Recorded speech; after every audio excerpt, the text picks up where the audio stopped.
श्रीगुरुभ्यो नमः। हरिः ॐ। शुक्लाम्बरधरं विष्णुं शशिवर्णं चतुर्भुजं प्रसन्नवदनं ध्यायेत् सर्वविघ्नोपशान्तयेत्। गुरुर्ब्रह्मा गुरुर्विष्णुः गुरुर्देवो महेश्वरः गुरुः साक्षात् परं ब्रह्म तस्मै श्रीगुरवे नमः। सरस्वती नमस्तुभ्यं वरदे कामरूपिणि विद्यारम्भं करिष्यामि सिद्धिर्भवतु मे सदा। पीताम्बरं करविराजितशङ्खचक्रकौमोदकी सरसिजं करुणासमुद्रं राधासहायमतिसुन्दरमन्दहासं वातालयेशमनिशं हृदि भावयामि। ॐ नमो भगवते वासुदेवाय। ॐ श्रीकृष्णाय परब्रह्मणे नमः। अथ श्रीमन्नारायणीयम् चतुर्विंशतितमं दशकं प्रह्लादचरितवर्णनम्। हिरण्याक्षे पौत्रीप्रवरवपुषा देवभवता हते शोकक्रोधक्लपितधृतरेतस्य सहजः हिरण्यप्रारम्भकशिपुरमराराति सदसि प्रतिज्ञा मा तेने तव किल वधार्थं मधुरिपो विधातारं घोरं स खलु तपस्विता न चरितः पुरः साक्षात् कुर्वन् सुरनरमृगाघैर्य निधनं वरल्लब्ध्वा दृप्तो जगदिह भवन्नायकमिदं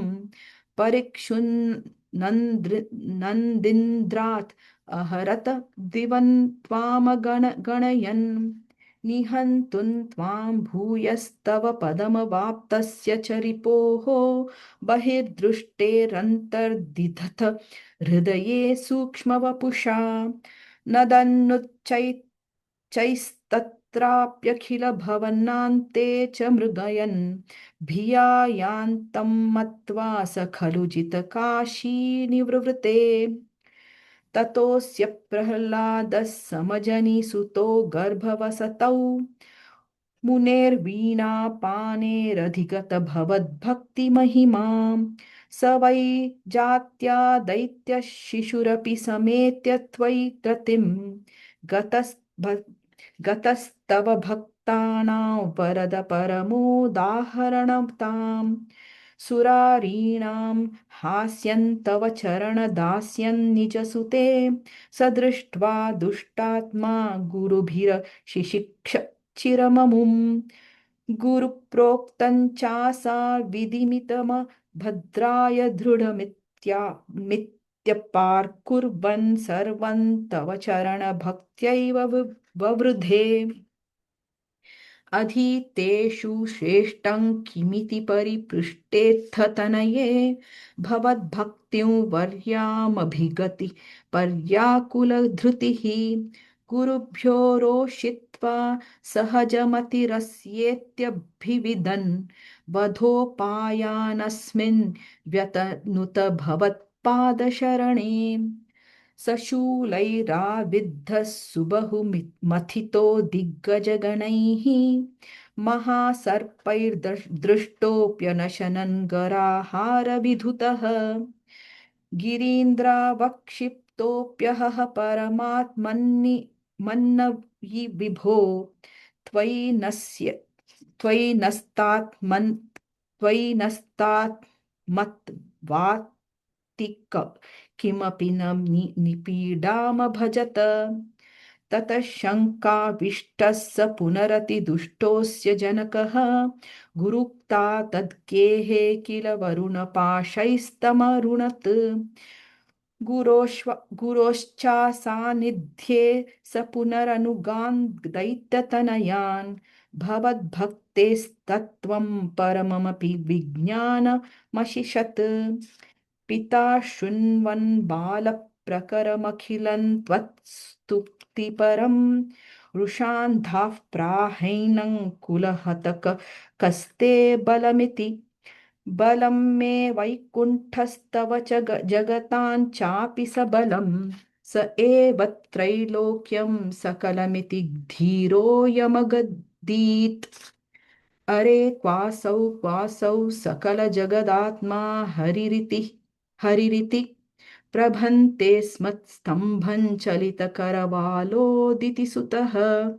अतः पश्चाद्विष्णो न हि वदितुमीशोऽस्मि सहसा, कृपात्मन् विश्वात्मन् पवनपुरवासिन् मृडय माम्। इति श्रीमन्नारायणीये प्रह्लादचरितवर्णनं नाम चतुर्विंशतितमं दशकं समाप्तम्। नारायणाखिलगुरो भगवन्नमस्ते। नारायणाखिलगुरो भगवन्नमस्ते। अथ पञ्चविंशतितमं दशकं नरसिंहावतारवर्णनम्। स्तम्भे घट्टयतो हिरण्यकशिपो कर्णो समाचूर्णयन्, आघूर्णज्जगदण्डकुण्डकुहरो घोरस्त्वाद्भूतद्रवः। श्रुत्वायं किल दैत्यराजहृदये पूर्वं कदाप्यश्रुतं, कम्पः कश्चन कम्पपातचिलतोऽप्यम्भोजभूर्विष्टरात्। दैत्ये दिक्षु विसृष्टचक्षुषि महासंरम्भिणि स्तम्भत्। दैत्ये दिक्षु विसृष्टचक्षुषि महासंरम्भिणि स्तम्भतः, सम्भूतन्न मृगात्मकन्न मनुजाकारं वपुस्ते विभो। किं भीषणमेतदद्भुतमिति व्युद्भ्रान्तचित्ते सुरे, विस्फुर्जत् धवलोग्ररोमविकसद् वश्मासमाजृम्भथाः। तप्तस्वर्णसवर्णघूर्णदति रुक्षाक्षं सटाकेसरप्रोक्कम्पप्रणिकुम्भिताम्बरमहो, जीयात्तत्वेदं वपुः व्यात्तं व्याप्तमहादरिसुखमुखं खड्गोग्रवल्गन्महाजिह्वा निर्गमदृश्यमानसमूहां दंष्ट्रायुगोड्डामरम्। उत्सर्पद्वलिभङ्गभीषणहनुह्रस्वस्थवीर्यस्तरग्रीवं पीवर दोषशोद्गतनख क्रूरांशु दूरोल्बणम्। व्योमोल्लङ्घिघनाघनोपघन प्रध्वान निर्धावितः स्पर्धालुप्रकरण नमामि भवत्स तन्नार्सिंह वपुः। नूनं विष्णुरयन्निहन्मय मुमित्तं भ्राम्यद्गदाभीषणं, दैत्येन्द्रं समुपाद्रवन्तमृधुता दोर्भ्यां पृथुभ्याममुं। वीरो निर्गलितोत्थ खड्गफलकौ गृह्णन् विचित्रश्रमान्, व्यावृण्वन् पुनरापपात भुवनग्रासोद्यतं त्वामहो।